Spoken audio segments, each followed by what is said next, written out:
కొండలను ఎప్పుడైతే పైకి వెళ్తుందో భూమి ఆకర్షిస్తూ ఉండదండి, పైకి లాగుతుంది.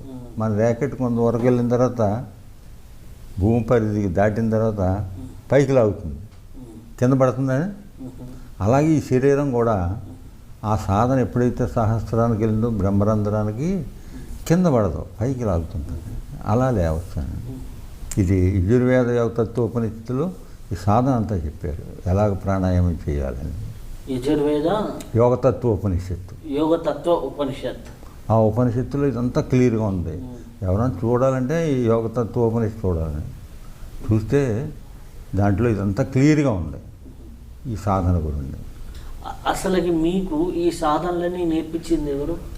అదే మా గురువు గారు ఉండేవారండి. ఆ గురువు గారి దగ్గరే నేను నేర్చుకున్నాను. అంటే మాది విజయనగరం జిల్లా గంగచోళిపేటలో జ్ఞానానంద ఆశ్రమం ఉంది.